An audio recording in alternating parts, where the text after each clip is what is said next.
Hola nuestra gente, bienvenidos a un episodio más de Nuestra Gente con Jorge Juárez. En esta ocasión tenemos como invitado especial al licenciado Rafael Morán Orellana, quien fue alcalde de Ahuachapán por mucho tiempo. Así que bienvenido, licenciado. Muchísimas gracias, qué gusto poder saludarte y especialmente felicitarte por esta iniciativa de este nuevo canal en YouTube. Creo que es sumamente importante en estos momentos que, digamos, estamos viviendo la sociedad del conocimiento, que la gente tenga acceso a un canal, pero que sea bastante educativo, que le genere cultura, que le genere mucha educación. Así es que yo felicito esta iniciativa y aprovecho de saludar a tu audiencia. Ya tengo varios años de no estar en estos medios, pues, y me siento satisfecho de poder saludarlo y especialmente saludarte a ti también. Perfecto, muchísimas gracias, licenciado. Y para mí, pues, es un honor, ¿verdad? Ya en otras ocasiones hemos estado, pues, trabajando en lo que son foros, entrevistas y todo, pero no habíamos tenido también algo tan significativo como la pandemia, ¿no? Esto que realmente nos ha cambiado a todos, ¿verdad? Un golpe duro. Sí, un golpe duro. Entonces, este día vamos a hablar un poco del panorama que tenemos a nivel de la economía en Ahuachapán y, pues, si es posible, extendernos un poco también a lo que es El Salvador, ¿verdad? Algunas veces se nos vienen ejemplos a la cabeza y todo eso, y eso nos permite también que nuestra gente pueda entender mejor la situación, cómo está, ¿verdad? Hacerse de una idea, de un panorama diferente. Este esfuerzo que estamos realizando con este programa es, pues, para que también nuestra población, nuestra ciudadanía se dé cuenta de temas cruciales del país y que a lo mejor cambiándonos el chip podemos salir adelante, ¿no? Eso es importante. Así que, licenciado, iniciamos pues este primer bloque, ¿verdad? Platicando cómo ha visto el panorama de la economía de aquí de Ahuachapán luego de la pandemia y hoy que nos estamos recuperando. ¿Qué perspectiva tiene usted del panorama de la economía? Bueno, quizás valga la pena primeramente remontarnos a la situación del país, porque Ahuachapán no está desligado del país. O sea, dependemos bastante de lo que ocurre a nivel nacional. Y a nivel nacional, pues con la pandemia tuvo un golpe en la economía muy fuerte. O sea, no hubo crecimiento, hubo pérdida de empleos, aunque en este año se está hablando de una recuperación importante. Eso nos alegra mucho. Remontándonos a lo que es nuestro municipio o nuestro departamento. Bueno, en el mapa de pobreza estamos entre los 4 departamentos más pobres del país. Sí. Eso nos dice mucho y nos dice la poca capacidad que tenemos como para salir adelante si no hay un empujón del gobierno central, una política pública nacional que nos ayude a salir adelante, proyectarnos, pero de forma ordenada. Los problemas estructurales que nosotros enfrentamos tienen un origen y creo que es la educación. Si nosotros no cambiamos el enfoque educativo, si no le damos un enfoque distinto en la educación a nuestros jóvenes, creo que tenemos muy pocas posibilidades de salir adelante. Eso debemos de ser bien conscientes.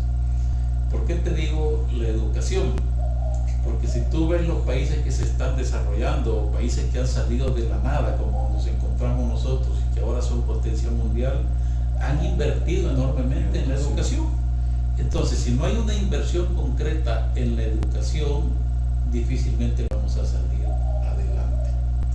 Esto tiene que ver con el enfoque que le están dando las universidades también a la educación. No sé exactamente cómo andar aquí, pero si tú ves, mayoritariamente nos encontramos con profesionales de la abogacía, administradores de empresa o carreras que tengan que ver con las humanidades, cuando vemos que el rumbo que lleva el mundo es por otro lado. Sí. En la innovación, en la tecnología, la ingeniería. Entonces, eso es bien importante que lo tengamos en cuenta. ¿Cómo veo Ahuachapán? Lo veo realmente en este momento con pocas posibilidades de que tenga un despegue económico fuerte. Creo que nuestros jóvenes, y lo estamos apreciando, bueno, no es raro encontrar a un profesional que se ha dedicado a vender alimentos, que está apostándole a un pequeño negocito, a un restaurante, y de eso se está llenando el municipio. Pero digo yo, bueno, estudiar tanto para llegar a eso, porque no hay oportunidades aquí. Además, los cerebros brillantes, los mejores, son acaparados también fuera de Aguachapán, precisamente porque nuestro municipio no ofrece oportunidades que sean atractivas para los jóvenes. Sí. ¿Qué puede hacer el municipio? Yo creo que habíamos tomado un camino correcto. Lamentablemente a veces la gente no entiende o quiere que los cambios se produzcan de la noche a la mañana. Y si venimos arrastrando una enfermedad desde hace 100 o 200 años, no podemos esperar cambiarlo. Así es, en 10 años o en 15 años, son procesos mucho más largos. Por ejemplo, si tú ves, Aguachapán se está llenando completamente de ventas de la calle, pero eso no te produce un empleo formal ni un empleo bien remunerado. Al contrario, yo lo pude experimentar cuando estuve en la alcaldía municipal, que uno de los indicadores que las empresas que pudieran invertir en el municipio ven, primero es el orden, es decir, si no hay mucha venta en la calle, mucha informalidad, la limpieza, tercero, la seguridad, para mencionarte únicamente 3 indicadores. Entonces, ¿qué tipo de empleo se está generando? Yo no veo en este momento mucha oportunidad, lamentablemente, para nuestros jóvenes. Empresas grandes que se estén arraigando acá, no vemos, aparte de pequeñas inversiones que hacen, pero que no son suficientes para la generación de empleo que se necesita y darle cobertura a esa necesidad de nuestra juventud. Que creo que podría hacer, digamos, un gobierno municipal. Primero, tener una ciudad ordenada, tener una ciudad segura y con incentivos para el inversionista. Mira, yo tuve oportunidades aquí de gente que venía a invertir, pero de repente decía, necesitamos 10 manzanas planas que tengan acceso a energía eléctrica, que tengan agua potable. Bueno, y tú sabes lo que cuesta instalar un servicio de agua potable. Entonces el municipio debe de contar con una infraestructura necesaria para que la inversión pueda llegar y realmente para que el municipio se convierta en algo atractivo al inversionista. Entonces veo como que hay que ordenar las ideas, como que hay que establecer un plan concreto de hacia dónde quiere marcarse el rumbo, tomar algunas medidas que obviamente pueden ser no muy populares, pero son necesarias, o tomar el camino más fácil, que es el populismo, dejar que cualquiera haga lo que quiera, no respetar la ley y seguir como estamos. Y que Dios nos bendiga, que nuestros profesionales que salen de la universidad con gran esfuerzo de sus familias, pero se van a encontrar con una realidad muy dura, que no hay empleo. Sí, estoy de acuerdo con eso y lo pudimos evidenciar, licenciado, hoy que venía un nuevo local de comida rápida, ¿verdad? Y anunciaron de que iban a haber plazas. Yo me recuerdo haber pasado por donde están las instalaciones del Ministerio de Trabajo, eran unas filas exageradas que daban la vuelta a la manzana. Ahí nos damos cuenta de la necesidad de empleo que hay en Aguachapán. Lastimosamente estamos hablando de empleo de salarios mínimos y digámoslo, tanto que ha costado una carrera, tanto que se ha invertido para llegar a un salario mínimo, está bien como para pagar el derecho de piso, ¿verdad? Digámoslo así, pero la idea es de que ya con una carrera profesional terminada ya podrían conseguirse un trabajo más estratégico. Totalmente de acuerdo. Realmente es impactante ver las colas de jóvenes buscando una oportunidad de empleo. Genera tristeza y no deja de generar un sentimiento de frustración, porque un país con recursos, con un potencial humano fuerte, debería de estar en mejores condiciones. Y lo que tú decís no es empleo de calidad, porque te están ofreciendo el salario mínimo que lamentablemente en este tiempo no cubre ni las necesidades de la canasta básica. Entonces me pongo en el puesto de un joven que quiere empezar a hacer una vida, que quiere formar un hogar, que quiere tener acceso a vivienda, digamos, es prácticamente imposible. Aquí no hay posibilidades. Y los empleos que se generan son empleos de maquila, en donde te están pagando el salario mínimo. Si revisamos el sector comercio, seguramente encontraremos gente que no le pagan ni tan siquiera el salario mínimo, que puedan estar trabajando por una cantidad de 150 o 200 dólares. Entonces esto creo que obliga a tomar un reto. Nosotros lamentablemente como sociedad, y no solo El Salvador, sino que Latinoamérica, tenemos una costumbre de estar viendo hacia el pasado y estamos juzgando el pasado. Pasamos peleándonos con el pasado, buscando culpables de todo, cuando lo que deberíamos de buscar aquí es ver todos juntos hacia adelante y ver cómo vamos a salir de esto en lo que nos encontramos, o se va a convertir en un país difícil de vivir. Sí, realmente ahí podemos verlo, ¿verdad? Esa es una de las limitantes que tenemos. Incluso hoy con esa nueva normativa de que el FODES lo han centralizado, se ve un poco hasta más difícil el poder llevar a cabo obras que de verdad puedan sacar adelante lo que es el municipio. Sí, mira, yo creo que las alcaldías están enfrentando una situación difícil. Cualquiera creería que llegar a la alcaldía es llegar a disponer de recursos y hacer una cosa y otra cosa. Lamentablemente, quienes han estado, quienes me han sucedido en la alcaldía municipal, bueno, ofrecieron un montón de cosas y eso ilusiona a la gente, sí, claro. Ilusiona al pueblo, porque la gente quiere ver resultados rápidos. Lo triste es cuando se llega al cargo y te das cuenta que los ingresos que percibe la municipalidad son demasiado escasos y apenas alcanza para ir cubriendo salarios y las necesidades del municipio, como pago de energía eléctrica, digamos, recolección de desechos sólidos. Entonces, al recortar el FODES o centralizarlo, que digamos obedece a una teoría diferente de manejar las cosas desde el centro, y esto tiene una razón de ser, porque consideran que el país es muy pequeño y fácilmente lo pueden manejar desde el centro. Yo creo que eso es un error, porque le está limitando las posibilidades a los alcaldes de que puedan hacer obras, y no solamente que puedan hacer obras tangibles, sino aquellas intangibles que tienen que ver con el desarrollo de nuestra gente, con el desarrollo humano. Entonces nos preguntamos, bueno, ¿qué puede hacerse para fomentar el emprendedurismo? Es decir, ¿tiene recursos la municipalidad? Seguramente tendrá muy pocos recursos para eso. ¿Qué puede hacer para modernizar la alcaldía? Como para ir, digamos, convirtiendo la ciudad en una ciudad digital, digamos.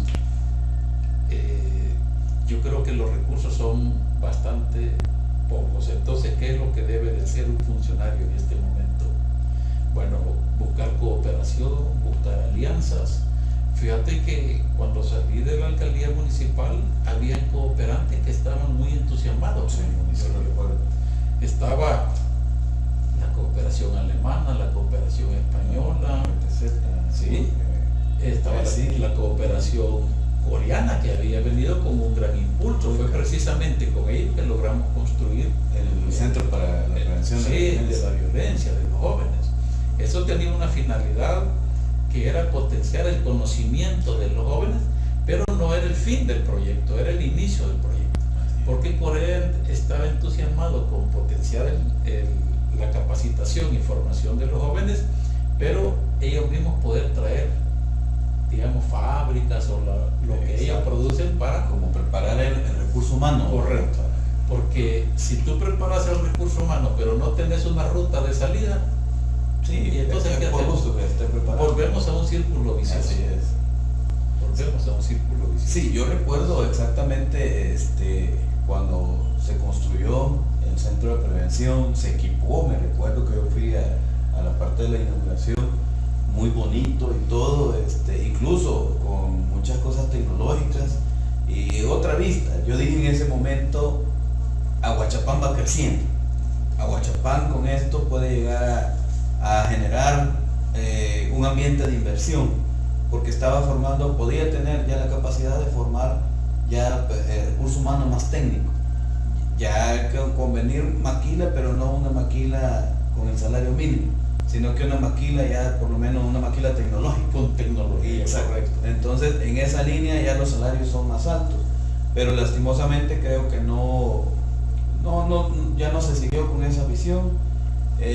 Y yo siempre he dicho una cosa, ¿verdad? No está de más pues un curso de atención al cliente, un curso de cocina y todo eso, pero yo creo que ya se necesita ir pensando en otros cursos más especializados. Yo decía ayer en una entrevista que a mí me hacían, que a mí me llama mucho la atención INTECAP de Guatemala. Ellos hacen un sondeo para ver qué es lo que necesitan las zonas. No tiran el atarrayazo, ¿verdad?, de los cursos, sino que tiran un sondeo, un estudio, y en base al estudio de las necesidades, así hacen lo que son los programas de formación. Eso genera de que las personas que se formen sean los mismos que están dinamizando la economía ahí. Pero con eso, licenciado, yo creo que quizás tenemos una brecha muy grande de llegar a ser una ciudad inteligente. No, yo creo que sí. Aunque, bueno, ninguna ciudad inteligente se ha creado de la noche a la mañana y han dicho la vamos a hacer completamente inteligente. Siempre empiezan por una parte. Por partes, ¿verdad? Sí. Entonces, yo estimo que para que la economía y todo se comience a dinamizar, debe de haber una administración municipal, digamos, eficiente. Sí. O sea, prestar servicios públicos que sean de calidad, que hagan una ciudad que sea sostenible y que utilicemos las herramientas tecnológicas para ello. Entonces, ¿cómo poder transformar una ciudad así a hacerla una ciudad inteligente? Primero, yo creo que debería de comenzarse con establecer un gobierno electrónico. Sí, Es decir, y fíjate que habíamos comenzado en esa ruta. Lamentablemente los gobiernos que suceden no le dan continuidad a aquellas cosas buenas que se están haciendo. Eso es como algo que se ha venido dando siempre. Sí, es una mala práctica. Sí. Y la OEA estaba apoyando en la capacitación de personal para establecer las bases de un gobierno electrónico. Eso era bien importante. Bueno, tenía que ver obviamente con recursos, porque hay que tener un servidor grande, hay que invertir en tecnología. Y esa era una limitante, pero estábamos comenzando a sentar las bases.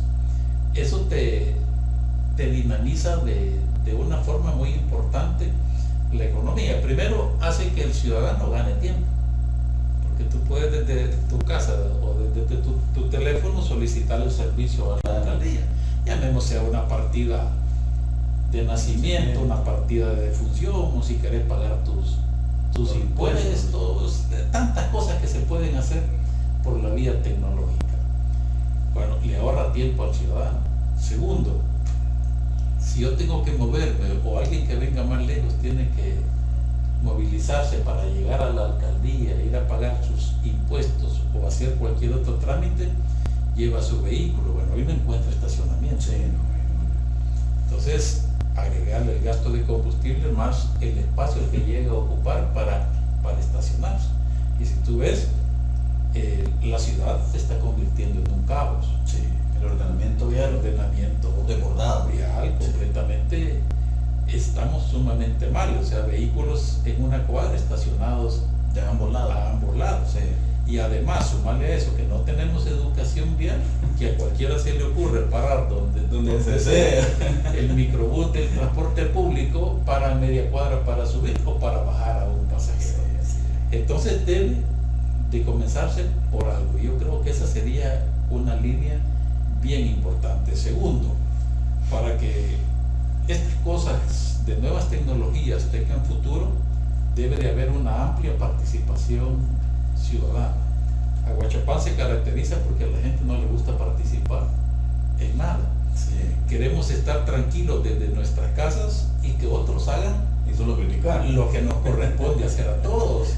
y somos hábiles para la crítica, para juzgar, pero no nos gusta participar. No, y con las redes sociales. Correcto. Entonces las redes sociales se están convirtiendo en un instrumento para fomentar otro tipo de casos, en muchos casos violencia, y no para culturizar a la gente, para educar a la gente. Por eso esta iniciativa es buenísima. Esa sería un área en la que se puede comenzar a introducir, digamos, una ciudad inteligente, empezar por la cabeza de la ciudad. Segundo, habíamos iniciado un problema de sistema de videovigilancia. Sí, yo recuerdo.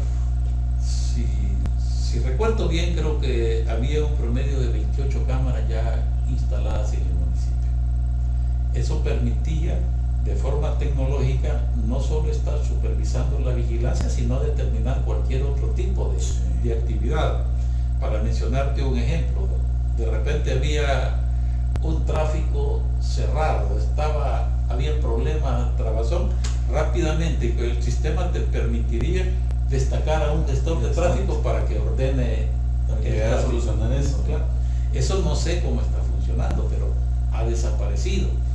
El proyecto que teníamos en seguridad, que obedecía también ya a un gobierno, digamos, a un municipio con tecnología de punta, era establecer o colocar sensores en zonas o en colonias sensibles, en donde, por ejemplo, tú podías ver un disparo y percibirlo en el sistema. Eso lo había estudiado del municipio de la ciudad de Tijuana y logré determinar que era adaptable también aquí, especialmente a colonias de mayor riesgo. Entonces podemos ver que ese tipo de actividades pudieran ser funcionales y ayudarle al ciudadano. Vaya, por ejemplo, en cuestión de, digamos, de urbanismo, el tráfico es un caos, pero la atribución no la tiene la alcaldía municipal. Yo insistí que una de las cosas que había que descentralizar era el ordenamiento vial. El ordenamiento vial. ¿Por qué? De nada sirve que vengan 4 agentes de tránsito a colocar estelas y a retirar placas de los automóviles. Eso no resuelve el problema, eso está sancionando. Pero el problema ahí lo tenemos. Entonces hay que establecer, por ejemplo, un anillo periférico en la ciudad. No son grandes obras las que hay que hacer. Lo que hay que hacer es rodearse de gente que sabe del tema. Exacto. Y que le dé a uno salidas. De soluciones, que brinde alternativas. Por ejemplo, te menciono en el centro, no sé cuántas oficinas hay o empleados de empresas privadas, pero ¿cuántos llevan su vehículo y lo estacionan todo el día? ¿Verdad? Y en cualquier otra parte del mundo, ¿no? Ya en países de América Latina tenés que pagar por el estacionamiento. Exacto. Y aquí nos damos el lujo de tener todo el día gratis. Y eso ya no puede continuar así. Exacto. Entonces deben de irse tomando medidas en esa dirección. En urbanidad, por ejemplo, si querés ahorrar agua, ¿cómo ahorrar agua inteligentemente? Bueno, un sistema computarizado de riego en las plazas públicas, en los espacios públicos. No necesitas tener con la manguera, con el gran chorro a 2 o 3 regando todo el día, sino que ya sabes que a la mejor hora, correcto, inteligentemente y con la cantidad de agua que se necesita. Veamos una ciudad inteligente en el alumbrado público. O sea, aquí alámpara que te puede bajar de intensidad si no está pasando nadie, pero cuando alguien pasa, hay un sensor que más rápidamente te la ilumina. Entonces creo que toda esa tecnología no está lejos de utilizarla. No debemos de querer pensar tan en grande como para comenzar a hacer actividades que puedan ir cambiando. Pero todo pasa por un sistema de amplia participación ciudadana. Vaya, yo siempre dije que aquí estábamos en una transición de pueblo a ciudad y teníamos 2 alternativas: o seguir siendo como pueblo o convertirnos en una ciudad. ¿Cuánta gente no quieren hablar con el alcalde? Claro. Yo te aseguro que cualquiera que esté en la alcaldía se desespera, Sí. porque tenés que estar viendo una serie de temas importantes y tenés una cola de 10 personas esperándote que necesitan hablar contigo. Bueno, ¿y por qué no establecer una plataforma para hacer llegar a la municipalidad todas aquellas inquietudes de la comunidad? Por ejemplo, una plataforma que te esté reportando las lámparas que se han dañado, dónde está mal una calle, dónde hay problemas de seguridad, y entonces hay un equipo que te está clasificando. Para eso existen los algoritmos ahora que Sí. te va redireccionando a las diferentes unidades. Pero eso pasa por tener también ya un equipo de alta calidad profesional. Así es. Ese es el enorme reto. Y volvemos a lo mismo, que es educación. Exacto. Esa es la parte importante. Yo recuerdo que hablábamos de todo esto. Yo recuerdo que hace como 3 años yo hice una propuesta en un lugar para formar técnicos en domótica, que son los que ven todo de las casas inteligentes, todo lo de esto de alumbrado público inteligente, toda esa línea, ¿no? Entonces, alguien me dijo, no es necesario, porque realmente si se puede formar un técnico en electrónica y de ahí que saque una especialización en domótica. Es doble estudio, dije en mi mente, ¿verdad? Pero lo atacaron desde ese punto de vista. Sí. Y ahora estamos viendo nosotros esa necesidad de técnicos en domótica que pueden empezar a ver cómo hacer no solo la administración pública inteligente, sino que a lo privado también, ¿no? Totalmente. Uno necesita estar haciendo bajar los consumos, Sí. con el sentido del ahorro. Entonces eso nos lleva a que realmente nos falta mucho, ¿verdad? Crecer, pero lo que mencionaba el licenciado, algo muy importante es esa vinculación ciudadanía y Sí. alcaldía, ¿no? Y creo que esta propuesta que usted da es algo que en algún momento pudiésemos sacarle provecho, ¿no? Porque yo sé, muchas veces vienen 10 personas, a veces de la misma comunidad, se reciben las 10 personas y hablar lo mismo, ¿no? Entonces podríamos resumirlo, ser más eficientes, y con eso pues creo que la persona está más satisfecha. Es obvio que debe de haber una respuesta del municipio. Exacto. Porque imagínate si tenemos una plataforma y la gente denuncia sus problemas y no nadie le hay contesta. respuesta, entonces eso crea más frustración. Sí. Pero yo recuerdo experiencias que tuve, fíjate, por ejemplo, de participación ciudadana. Para que veamos, ¿no? Y puedo hablar con libertad porque ya no estoy en nada, pero digamos, convocamos a la parte más académica de Aguachapán para promover la participación ciudadana. Tanque de pensamiento. Sí, digamos eso. Y entonces, de participación ciudadana no hubo nada. Eso se convirtió en un cabildo, en donde toda la gente pedía, yo necesito esto, yo necesito lo otro. Entonces, desde ahí puedes comenzar a ver el cambio estructural que debemos de tener. Y aquí tenemos gente bastante capaz. Sí, sí. Lo que falta es generar los espacios. Y hay gente que de forma desinteresada seguramente lo haría. Porque obviamente todos queremos lo mejor para la ciudad. O sea, aquí vivimos. Por ejemplo, yo le deseo el mejor éxito al licenciado Juan Carlos, a nuestro alcalde y a su consejo municipal, de que salgan adelante. Sí, claro. Si es el interés que todos tenemos. Si le va bien a él, nos va bien a Nos todos. va bien a todos. Exacto, así es. Esa Nos línea. va bien a todos. Por ejemplo, tú tenés tus hijos y querés que vivan en una ciudad, claro, segura. Bonita. Entonces, yo creo que lo que debe de promoverse es una amplia participación, identificar aquellos temas que hay que arreglar verdaderamente y que obviamente no se puede quedar bien con todo el mundo, Sí, claro. pero sí debemos de estar claros cuáles son las cosas que van a mejorar efectivamente a la ciudad. A mí me da tristeza, por ejemplo, ir a los mercados, cada vez está más lleno de Sí, mercados. claro. Fíjate que volvés a entrar al mercado y los mercados por dentro vacíos y la gente Todo el mundo fuera. avanzando. Seguramente hay más de 2.500 vendedores ambulantes en este momento. Y eso nunca te va a generar un empleo No. digno. Eso no te genera un empleo digno. Al contrario, perjudica. Yo eso estaba pensando. El sábado pasado yo venía por la calle del centro Sí. y realmente es alarmante cómo uno tiene que venir esquivando gente, porque en la calle, que es calle, ya no hay espacio para transitar. Yo me recuerdo cuando se hizo el esfuerzo de limpiar el mercado, e incluso con aquella iniciativa de llamar turismo y de llamar al consumo local para que la gente en las noches fuera a comprar al mercado. Pero lo que mencionábamos anteriormente, muchas veces aquí las personas quieren que las cosas de la noche a la mañana den resultados. Pero mire un ejemplo sencillo, cercano de ese esfuerzo, lo que es el mercado de Nahuizalco.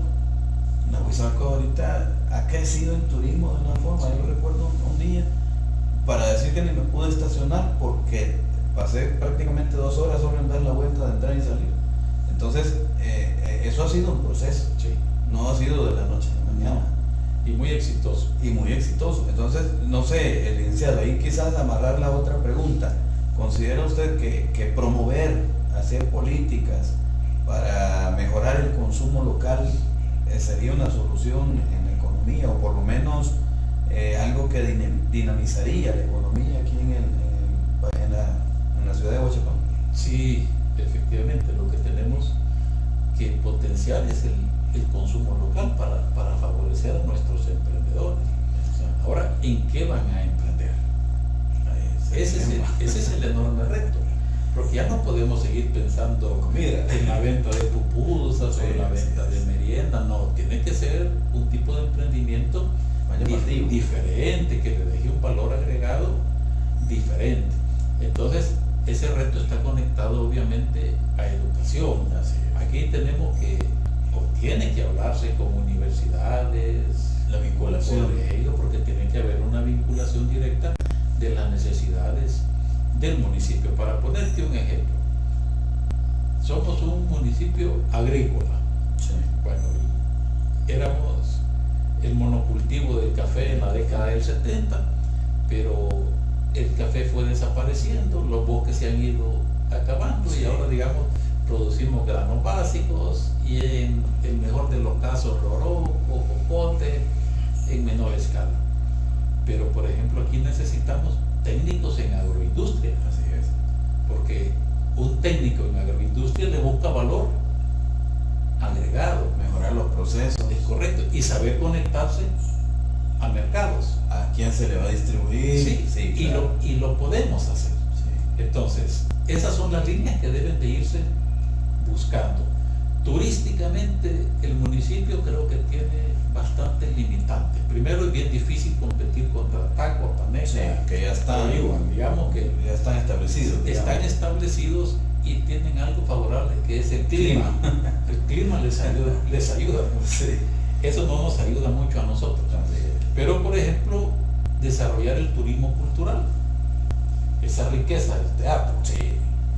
Si eso se puede dinamizar, hacer eventos de excelencia, de alta calidad, que se conviertan en un atractivo, yo te aseguro que se comienza a dinamizar la economía. Entonces, aquí tienen que sentarse las autoridades e identificar a qué se le va a apostar. Pero ya debemos de tener claro que vendiendo comida, vendiendo pupusas, no vamos a salir de nada. Eso no nos da mayor valor. Hay que hacer una apuesta diferente. Y tenemos una riqueza grande que es la GEO. La GEO puede ser un socio estratégico importante para eso. Por ejemplo, el valor de las energías alternativas aquí. Y preparar a gente en esas áreas que son las que se necesitan. Por ejemplo, ¿qué necesitamos más? Técnicos en ingeniería, en energías alternativas, o abogados. Todo lo que es tecnología, entonces innovación. Ahí debemos de comenzar a ver el cambio estructural que debe de darse.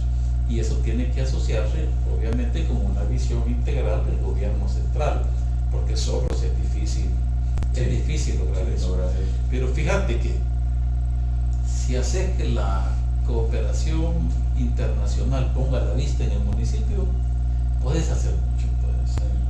Yo una apuesta grande que le haría es retomar el proyecto de Corea. Lamentablemente, en los dos gobiernos municipales concepción que se le dio fue diferente. Otra visión. Bueno, estoy encontrado ya que celebraban comuniones, Sí, claro. que se prestaban para que hicieran cultos algunas iglesias. Más como de infraestructura Y, que de sí, esencia. y eso era de la regla que no No se permitía. no se permitía. Bueno, yo recuerdo incluso que en los mismos lineamientos que había colocado la cooperación Sí. decían de que era estrictamente para jóvenes en ciertas edades y para formación. Sí, Yo recuerdo es más correcto. o menos. Y entonces los coreanos estaban entusiasmados porque este era el primer proyecto de esa naturaleza en América Latina que impulsaba la cooperación coreana. O sea, hay cosas que no se saben, pero que hay que decirlas para, Sí, para que se entienda el valor que eso tiene. Ejecutar ese proyecto nos llevó 5 años. Sí, sí. Conseguir la cooperación y arrancó con una llamada de un amigo, fíjate, que me habló una tarde y me dijo, tenés un proyecto que presentar, aquí estoy con el embajador de Corea. Espérate, le dije, y empecé a pensar y me dijo, necesito en 3 días tenerlo.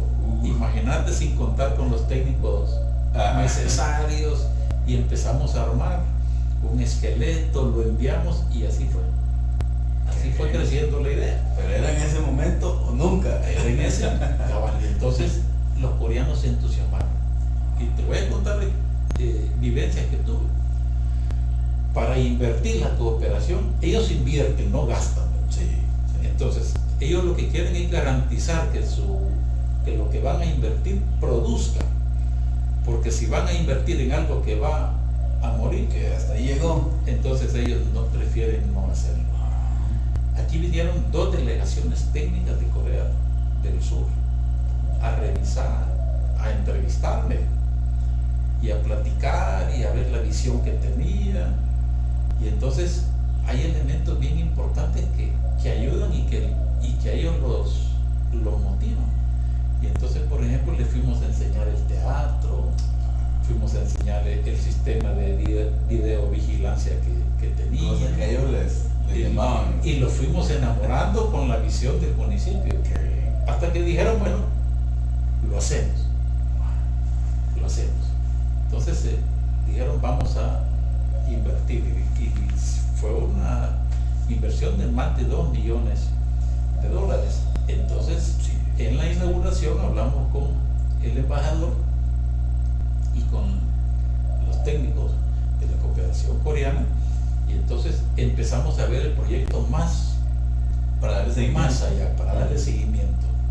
Es decir, ya no bastaba con que comenzara a funcionar con lo básico que habíamos establecido, sino empezamos a ver hacia el futuro, tal como hace Corea. Sí, claro. Si Corea tenía un producto interno bruto menor que México, Argentina, y de repente Ha crecido Corea del Sur exageradamente. creció y es potencia mundial. Entonces, cuando empezamos a ver el futuro, tuve una primera reunión con el presidente de la Cámara de Empresarios Coreanos en El Salvador. Fíjate hasta dónde queríamos llegar hoy. Sí, Y entonces empezamos a ver, bueno, dijimos, aquí las maquilas se andan peleando a los empleados, porque fíjate que no logran ni cubrirse, por lo menos en aquel momento que yo estaba, la demanda de puestos que la maquila. Me recuerdo que andaban rebotando. Sí, correcto. Y no era difícil, no era extraño ver a alguien que había mandado de una maquila esperando empleados que salieran para captarlo. para cantarlos. Entonces, bueno, dijimos, bueno, entonces, ¿en qué podemos trabajar y cuál es la demanda que tiene Corea en el país para poder invertir en la formación de jóvenes y establecer aquí, teniendo como base el centro COICA, como se le conoce, para generar empleos y establecer empresas coreanas? Sí. Lamentablemente, pues ya no se le dio el seguimiento. Entonces, son de esas cosas que llevan tiempo. Claro. O sea, alguien que nos esté viendo puede decir, bueno, ¿y por qué no traen una inversión, una fábrica aquí? Yo quisiera decir que para traer una fábrica aquí hay que trabajar no sé cuántos años para establecer las bases y enamorarla para que se venga a establecer Y aquí. darle las condiciones, ¿no? Todo. Fíjate que yo tuve pláticas con empresarios grandes. Es decir, busqué a empresarios de los grandes del país para buscar la posibilidad de por ejemplo, hacer un pequeño centro comercial, digamos, una especie de metrocentro pequeño. Ajá. Y la respuesta que tuve fue, el mercado de Aguachapán no da, Poder adquisitivo. no da para eso, porque no hay poder adquisitivo. Entonces, ¿por qué no hay poder adquisitivo? Porque no se generan empleos Porque no hay empleo más de calidad. así es. Entonces, muchos dicen, bueno, ¿y por qué no traen no instalan aquí algo como Metrocentro? Porque sería un fracaso. Sí. Si el municipio o el departamento reuniera las condiciones necesarias, no sería necesario ir a hablar con el empresario. No, que viniera, Ellos mismos exacto. vienen a establecerse porque el empresario busca las condiciones donde Pueden ellos generar poder ganar.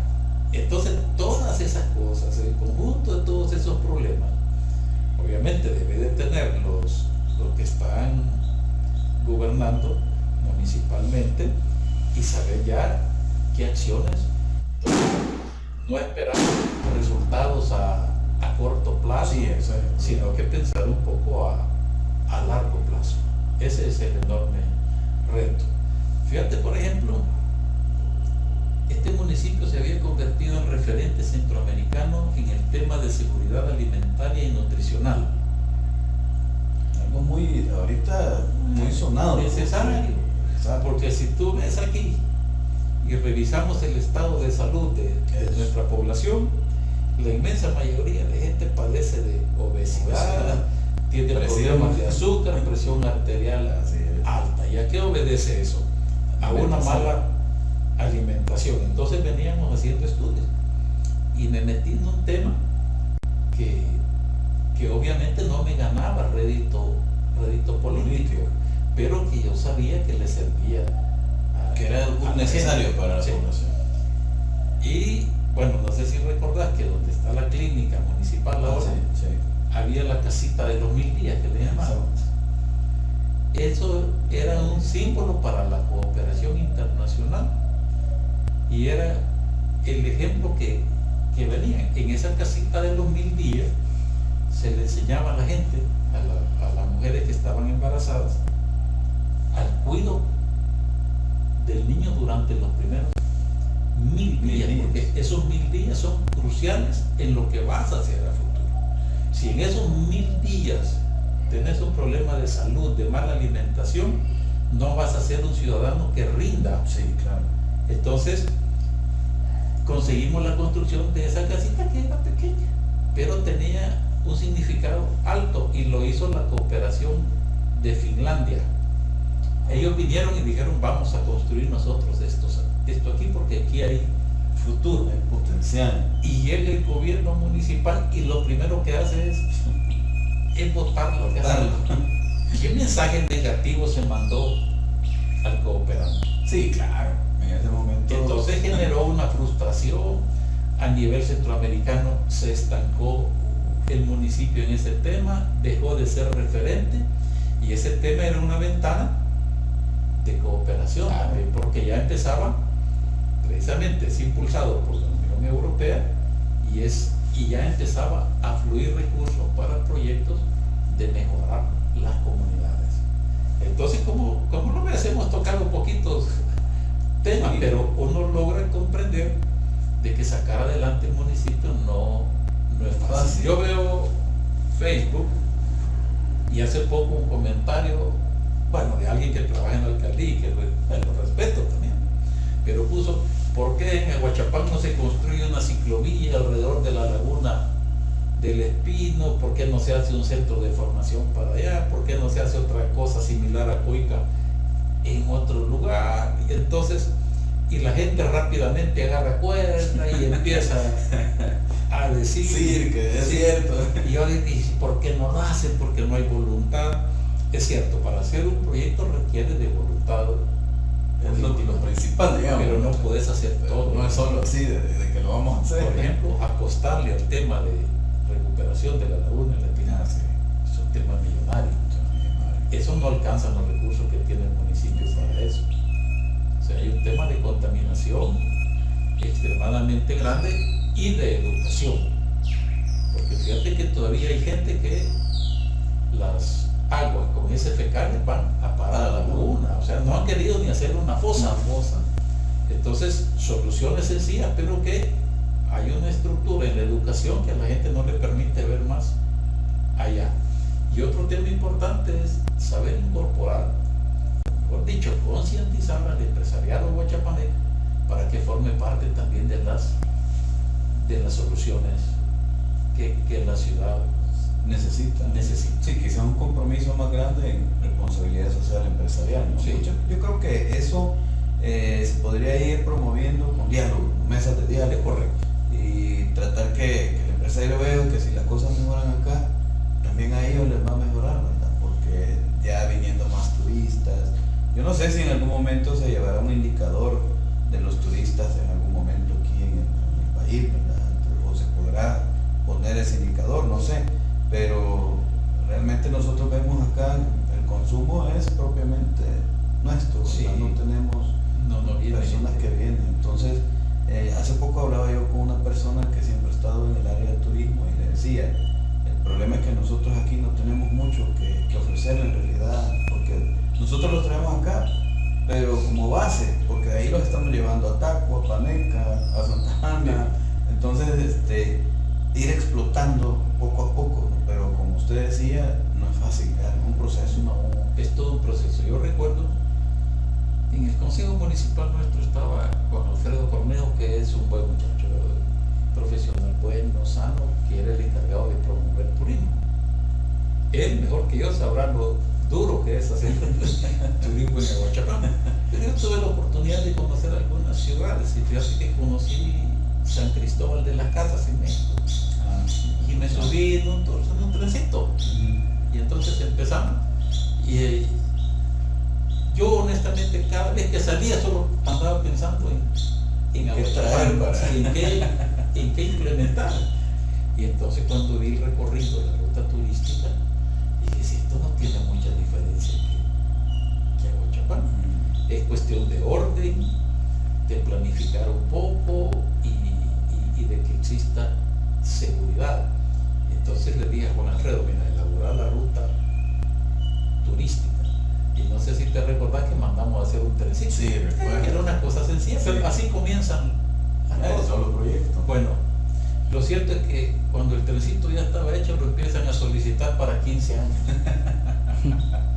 Entonces, ¿sí? O para otro tipo de actividades. Entonces, y bueno, ¿y cómo salís adelante? Y cuando le decías a la persona, mire, esto no se puede, pues la gente Se ya molesta. Entonces esto requiere de educación. Sí, eso es ¿Que hay verdad. potencial? Sí, tenemos un potencial importante, pero no se va a desarrollar si sigue este desorden que tenemos. Por ejemplo, si continúan los parques llenos de venta, así como están, difícilmente un turista Sí, claro.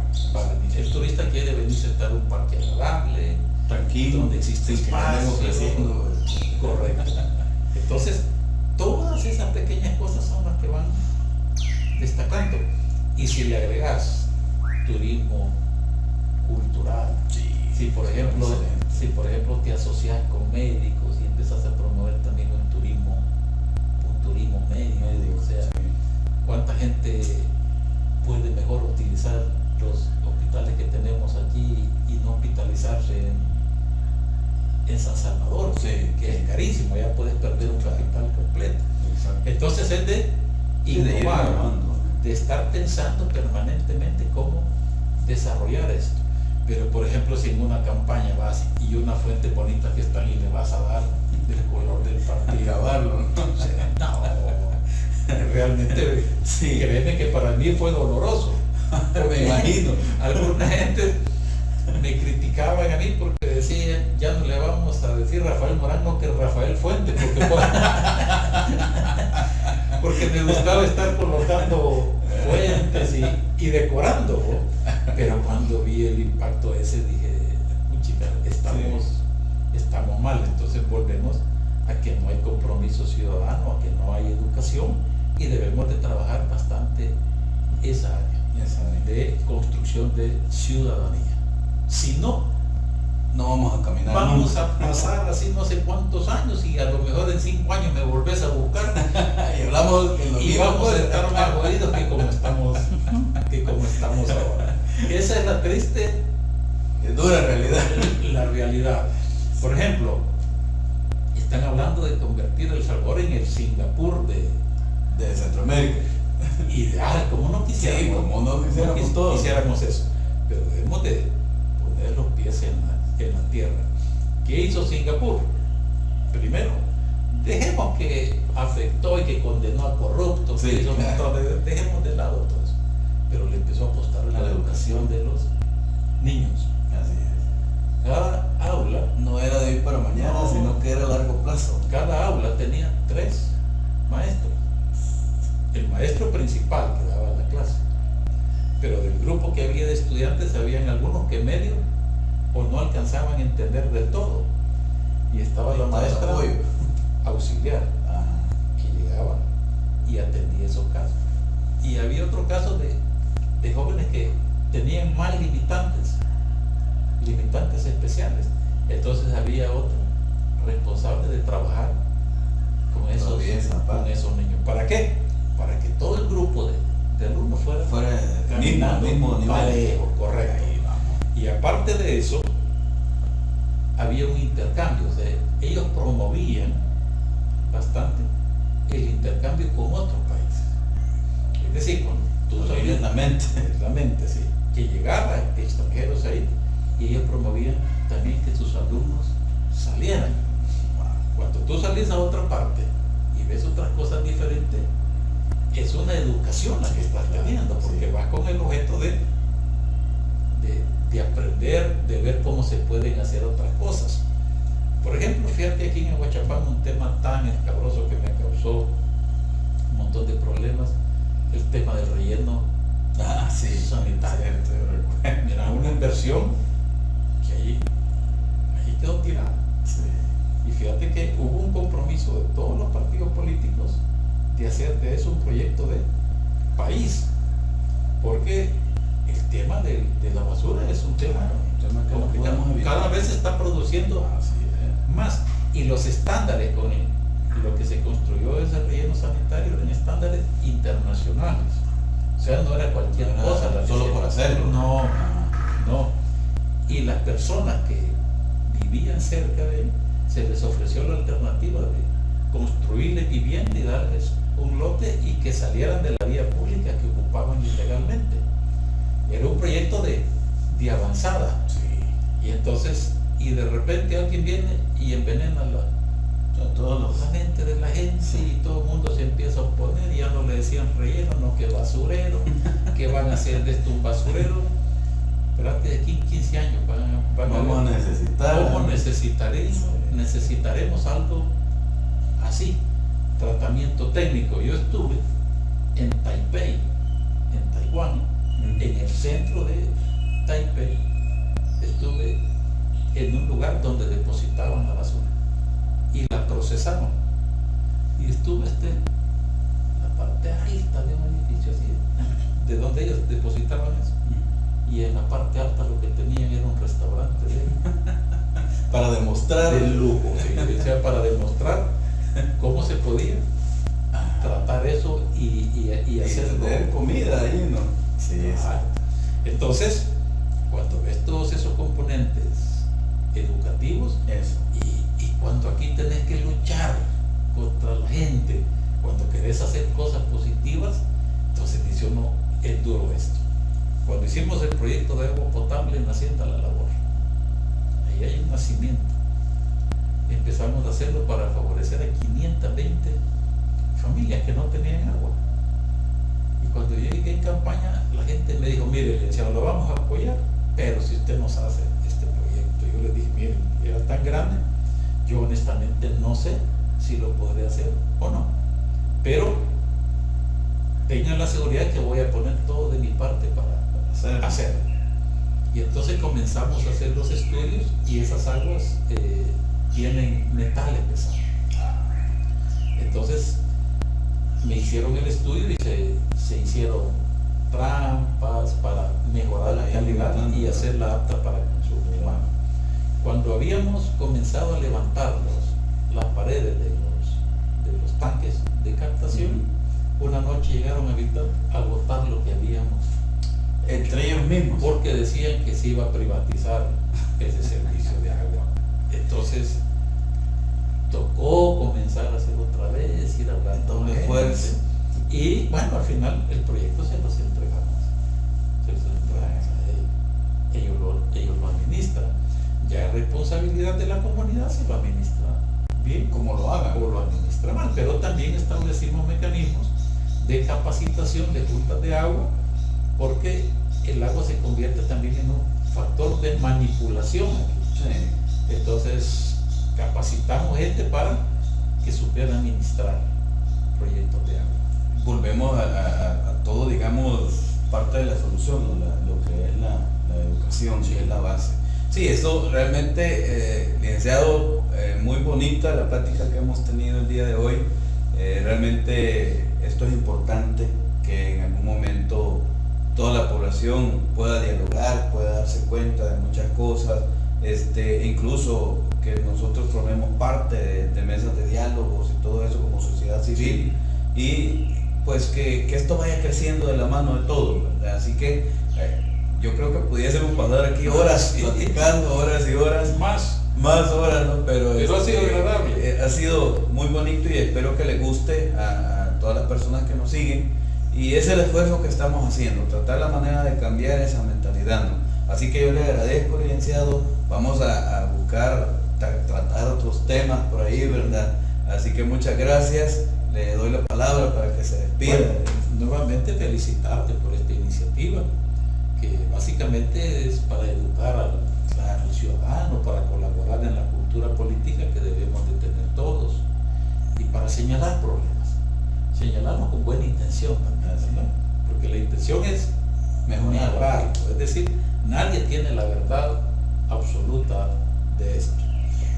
Un llamado a la participación ciudadana, no nos podemos apartar de decir yo no hago nada, dejemos la crítica de lado, la crítica que es ponzoñosa, que es mala, pero la crítica constructiva hay que hacerla. Sigamos así. Hay que tratar de ayudar a este gobierno municipal para que salga adelante, porque si tiene éxito, pues tendremos éxito todos, y especialmente tener conciencia de que el factor educación es de suma importancia.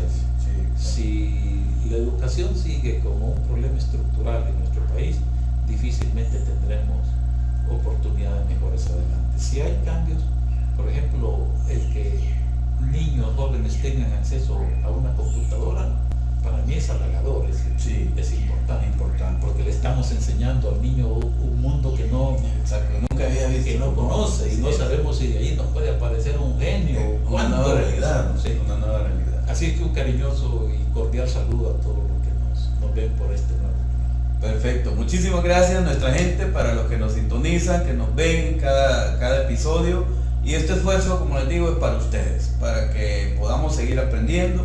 Si tienen algún tema en especial, háganos saber. Saben que estamos en redes sociales, y síganos. Estamos muy contentos de realizar este tipo de episodios, este tipo de temas, y tratar la manera de cambiar el mundo, y no hay mejor forma que cambiar el mundo por medio de la educación. Así que mucho gusto, nos vemos.